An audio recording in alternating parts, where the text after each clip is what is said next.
Hi there, future teacher. Welcome to this comprehensive life science study guide for the MTTC 093 Integrated Science Elementary Exam. Life science makes up 25% of your total exam score, so what we're about to cover is critical. In this lesson, we'll cover everything from cells to ecosystems, genetics to evolution, and human biology. Grab your notebook. Let's go. Before we dive in, here's something to help you get the most out of this lesson. Research shows that students who actively take notes retain up to 29% more information than those who passively watch. So we created a completely free study guide workbook that follows this exact video. It includes all the key terms, comparison tables, practice questions, and plenty of space for your own notes. To get your free copy, just click the link in the description below. This video is proudly presented by TeacherPreps.com, where we offer a complete test prep program for the MTTC 093 exam, including study guides, full-length practice tests, and more. Our program is self-paced and free to start, so when you're ready, visit us at TeacherPreps.com. Alright, that was our plug. For the rest of this video, it's go time. Let's start at the very foundation of life science, the cell. Quick note on the exam format. The MTTC 093 Integrated Science exam has 100 multiple-choice questions and a time limit of 2 hours and 30 minutes. That gives you about 1 minute and 30 seconds per question. Life science is Subarea II, covering objectives 6 through 11, and it accounts for 25% of your score, roughly 25 questions.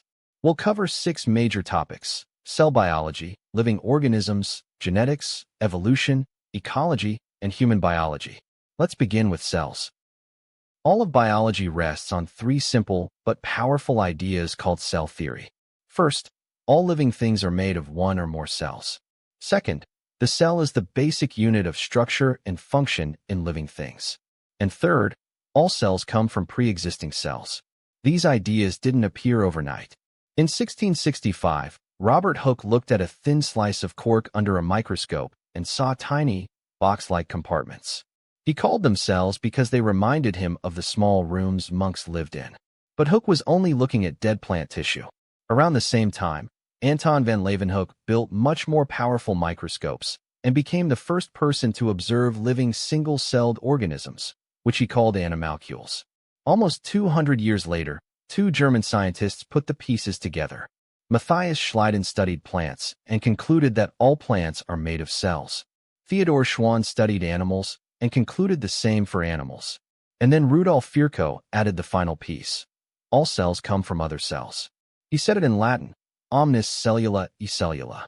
Together, these contributions formed cell theory, the foundation for everything we're about to learn. Now let's look inside a cell. Every cell has several key parts, and understanding their functions is essential for your exam. The cell membrane is the outer boundary of the cell. Think of it as a security gate. It controls what enters and exits, allowing nutrients in and waste out while keeping harmful substances away. The nucleus is the control center, like the brain of the cell.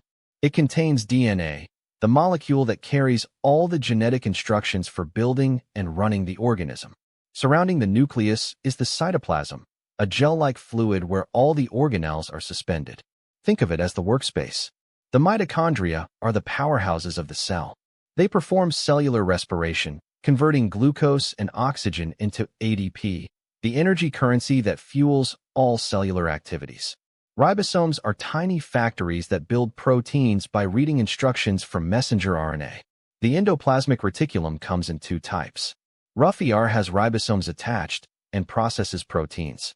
Smooth ER makes lipids and detoxifies chemicals. The Golgi apparatus is like the post office. It packages proteins into vesicles and ships them where they need to go.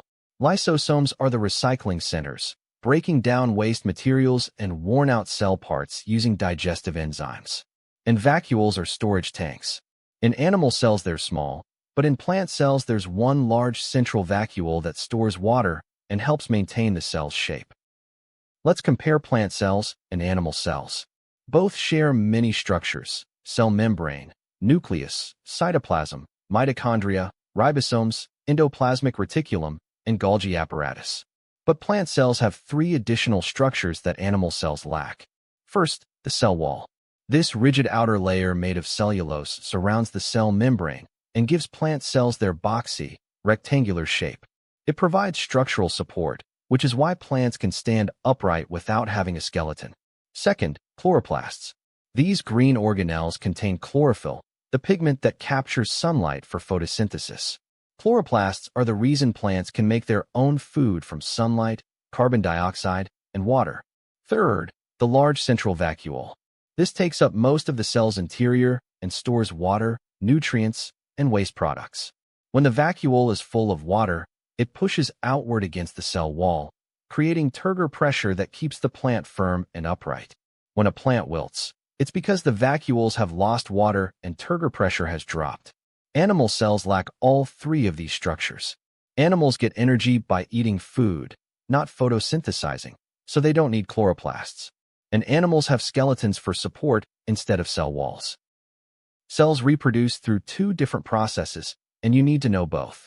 Mitosis is the process of cell division that produces two genetically identical daughter cells. Your body uses mitosis for growth and repair. When you get a cut, mitosis produces new skin cells to heal the wound. Mitosis has four main phases. In prophase, the chromosomes condense and become visible, and the nuclear membrane begins to break down. In metaphase, the chromosomes line up along the middle of the cell. In anaphase, the chromosomes are pulled apart to opposite sides of the cell. In telophase, nuclear membranes reform around each set of chromosomes. Then cytokinesis splits the cytoplasm, and you have two identical cells. Meiosis is different. It produces four genetically unique daughter cells, each with half the normal number of chromosomes. Meiosis is used to make sex cells, or gametes, sperm and egg cells. Humans have 46 chromosomes in most cells. Through meiosis, gametes end up with just 23. When a sperm and egg combine during fertilization, the full 46 is restored. A key event in meiosis is crossing over. During the first division, homologous chromosomes exchange segments of DNA. This shuffles genetic information, creating new combinations of traits that increase genetic diversity in the offspring. Here's the summary. Mitosis gives you two identical cells with 46 chromosomes for growth and repair. Meiosis gives you four unique cells with 23 chromosomes for sexual reproduction. Let's talk about how cells use DNA to build proteins. This is called protein synthesis, and it follows what scientists call the central dogma of molecular biology. DNA makes RNA, and RNA makes protein. DNA is a double helix made of four nucleotide bases: adenine, thymine, guanine, and cytosine, abbreviated A, T, G, and C. They pair up in a specific way. A always pairs with T, and G always pairs with C. The first step of protein synthesis is transcription. The cell copies a section of DNA into a molecule called messenger RNA or mRNA. In RNA, thymine is replaced by uracil, so the base pairing is A with U and G with C. This happens inside the nucleus. The mRNA then travels out of the nucleus to a ribosome. The second step is translation. The ribosome reads the mRNA 3 bases at a time. Each 3-base sequence is called a codon, and each codon specifies a particular amino acid. Transfer RNA molecules, or tRNA, bring the matching amino acids to the ribosome, one at a time. The amino acids are linked together in a chain, which folds into a functional protein. Proteins do almost everything in your body. They make up enzymes, build structures like hair and muscle, transport oxygen in your blood, and fight infections as antibodies. So when we say DNA controls the cell, what we really mean is that DNA provides the instructions for making the proteins that do the actual work. Not all cells look or act the same. In a multicellular organism, cells become specialized through a process called differentiation. Each specialized cell has a unique structure that's perfectly suited to its function. Let's look at some examples in animals. Red blood cells have a biconcave, disc-like shape. They lack a nucleus to make more room for hemoglobin, the protein that carries oxygen. Their shape increases surface area for efficient gas exchange. Nerve cells, or neurons, have long projections called axons that can stretch over a meter in length. This structure allows them to transmit electrical signals across long distances in the body. Muscle cells are elongated and packed with protein fibers that slide past each other to produce contraction and movement. White blood cells are flexible and can change shape to squeeze through blood vessel walls and engulf invading pathogens. Plants have specialized cells too. Guard cells are kidney-shaped pairs that surround tiny pores called stomata on leaves. They open and close the stomata to control gas exchange and water loss. Root hair cells have long, thin extensions that dramatically increase surface area for absorbing water and minerals from the soil. Xylem cells are hollow tubes that transport water upward from roots to leaves. They're actually dead at maturity, forming rigid pipes. The key takeaway: structure equals function. Every cell's shape and features are tailored to its specific job. Let's test your understanding with a practice question. A student observes a cell under a microscope and sees a cell wall, a large central vacuole, and chloroplasts. Which conclusion is best supported by these observations? A. The cell is from an animal that lives in a sunny environment. B. The cell is a plant cell that performs photosynthesis. C. The cell is a bacterial cell that produces its own food. D. The cell is a fungal cell with a rigid outer layer. Take a moment to think about your answer. The correct answer is B. Cell walls, large central vacuoles, and chloroplasts are all structures found exclusively in plant cells. Animal cells don't have cell walls or chloroplasts, so option A is out. Bacterial cells have cell walls but don't have chloroplasts or large central vacuoles as organelles, so C is incorrect. And fungal cells have cell walls but lack chloroplasts, so D is also incorrect. This question tests whether you can identify a cell type based on its structural features. Now let's zoom out from the cell and look at the big picture. How do we organize all the millions of species on Earth? The answer is taxonomy, the science of classifying organisms. The system we use was developed by Carolus Linnaeus in the 1700s. He gave every species a two-part Latin name called binomial nomenclature. For example, humans are Homo sapiens. Homo is the genus, sapiens is the species. The full classification hierarchy has 8 levels, from broadest to most specific: domain, kingdom, phylum, class, order, family, genus, species. A helpful mnemonic is "Dear King Philip came over for good spaghetti." At the broadest level, all life is divided into 3 domains. Bacteria includes single-celled prokaryotes like the bacteria that cause strep throat. Archaea includes prokaryotes that often live in extreme environments, like hot springs and salt lakes. Eukarya includes all organisms whose cells have a true nucleus. Within eukarya, there are 4 kingdoms. Protista includes mostly single-celled eukaryotes like amoeba and algae. Fungi includes mushrooms, molds, and yeasts. They absorb nutrients from their environment. Plantae includes all plants, which make their own food through photosynthesis. And Animalia includes all animals, which consume other organisms for energy. The key factor in classification is shared characteristics: cell type, number of cells, and how the organism obtains food. Living things go through predictable life cycles, and the patterns vary dramatically across the kingdoms. Let's look at 3 important patterns. First, complete metamorphosis in insects. A butterfly starts as an egg, hatches into a larva, which we commonly call a caterpillar. The larva eats and grows, then enters the pupa stage inside a chrysalis. Inside, its body completely reorganizes. Finally, a fully formed adult butterfly emerges. Egg, larva, pupa, adult. Beetles, flies, and ants follow this same pattern. Incomplete metamorphosis is simpler. A grasshopper starts as an egg, hatches into a nymph that looks like a miniature adult without wings, and grows through a series of molts until it reaches the adult stage. No pupa stage. Dragonflies and crickets also follow this pattern. Now the frog life cycle. A frog begins as an egg laid in water. It hatches into a tadpole with gills and a tail, adapted for aquatic life. Over weeks, the tadpole develops legs, its tail shrinks, lungs replace gills, and it transforms into an adult frog capable of living on land. This dramatic change is also called metamorphosis. For flowering plants, the life cycle goes: seed, germination, seedling, mature plant, flower, pollination, fertilization, and finally new seeds are produced. The cycle then repeats. Two of the most important chemical processes in all of biology are photosynthesis and cellular respiration. They're essentially mirror images of each other. Photosynthesis is the process by which plants, algae, and some bacteria convert light energy into chemical energy stored in glucose. The equation is 6 molecules of carbon dioxide plus 6 molecules of water plus light energy yields 1 molecule of glucose and 6 molecules of oxygen. This happens inside chloroplasts, specifically using the green pigment chlorophyll to capture sunlight. The inputs are carbon dioxide from the air, water from the soil, and sunlight. The outputs are glucose, which the plant uses for energy, and oxygen, which is released into the atmosphere, and which we breathe.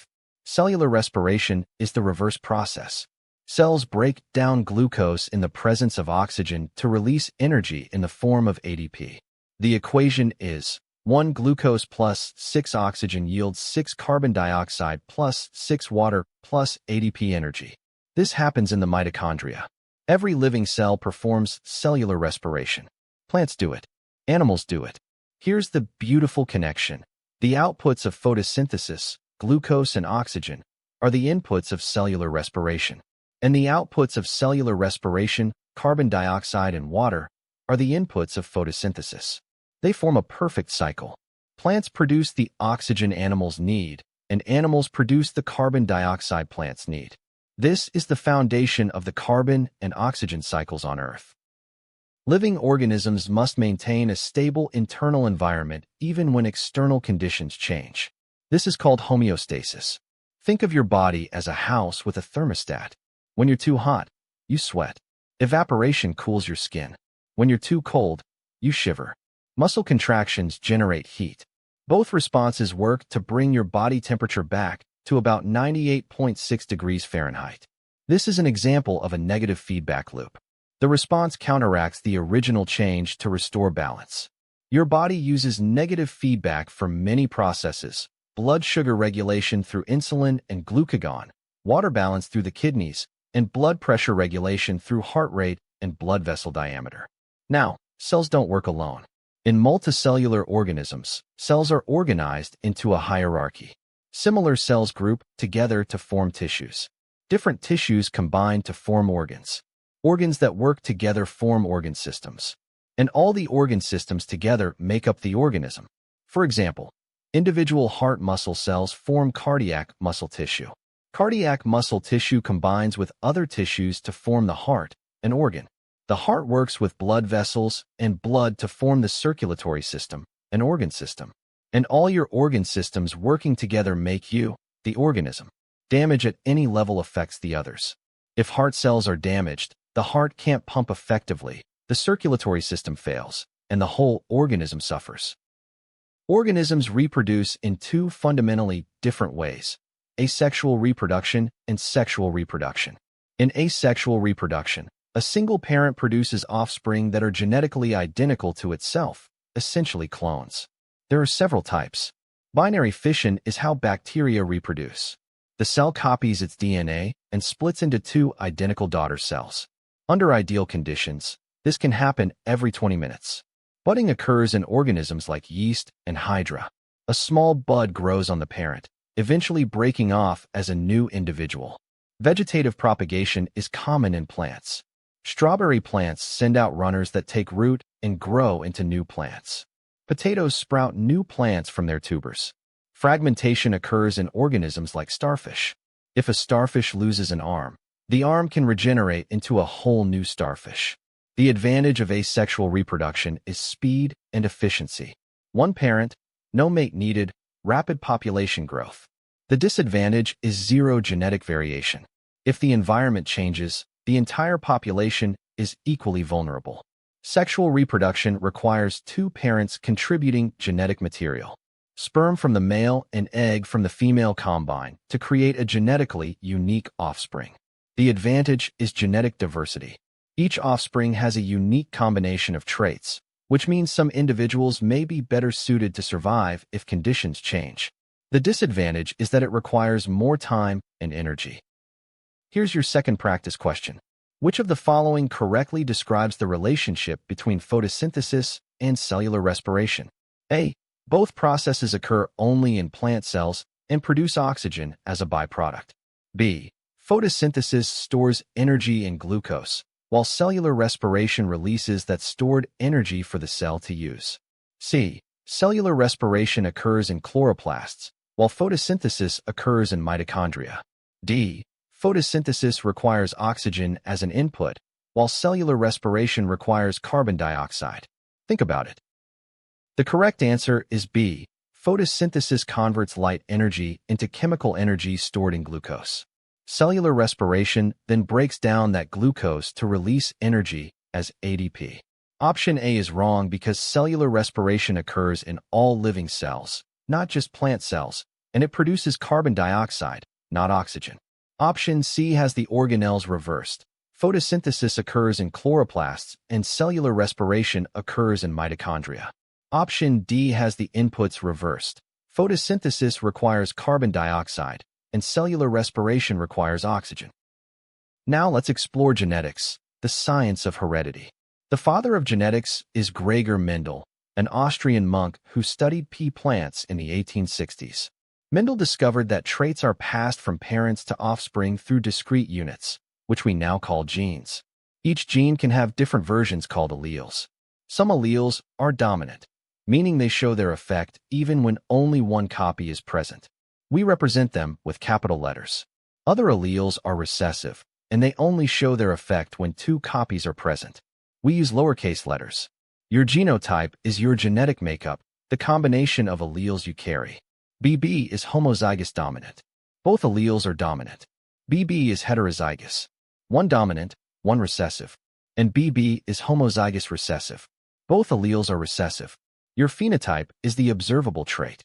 If B stands for brown eyes and B stands for blue eyes, then both BB and BB produce brown eyes, because B is dominant.